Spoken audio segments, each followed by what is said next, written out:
Smart meter विरोधात सुरू असलेल्या जनाक्रोशाची राज्य सरकारकडून दखल, पूर्वीचीच पद्धत कायम राहणार असल्याचं फडणवीसांकडून जाहीर।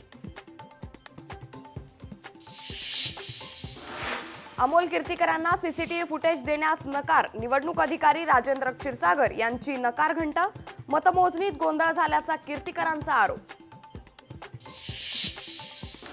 महाराष्ट्राचा पुढचा मुख्यमंत्री शिवसेना उद्धव बाळासाहेब ठाकरे पक्षाचा असेल, आदित्य ठाकरेंच्या दाव्यानं मवियात वादाची शक्यता। मराठा समाजाला दिलेलं आरक्षण पोहोचवण्यात कमी पडलो, भाजप नेते चंद्रकांत पाटलांची कबुली।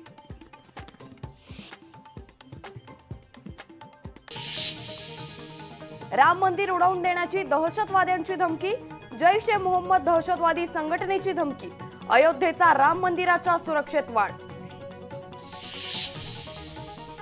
मुंबईत बांगलादेशींच्या शोधासाठी विशेष मोहीम हाती घ्या, मुंबई उपनगरचे पालकमंत्री लोढा यांची मागणी। मुंबईत जगातली तिसऱ्या क्रमांकाची महागडी घरं, जगातल्या सर्वात महाग घरांच्या 44 शहरांच्या यादीत मुंबईचा तिसरा क्रमांक। महाविकास आघाडीची उद्या दुपारी पत्रकार परिषद, आगामी विधानसभेच्या पार्श्वभूमीवर महत्त्वाची घोषणा होण्याची शक्यता। केरळमध्ये आरएसएसची समन्वय बैठक होणार, 31 ऑगस्ट ते 2 सप्टेंबर दरम्यान आरएसएस समन्वय बैठक।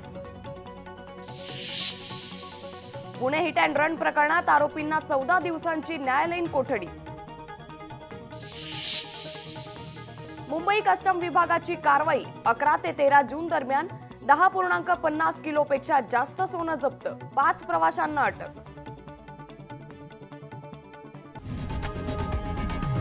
लोकशाही मराठी ऐका, पहा, जागरूक रहा।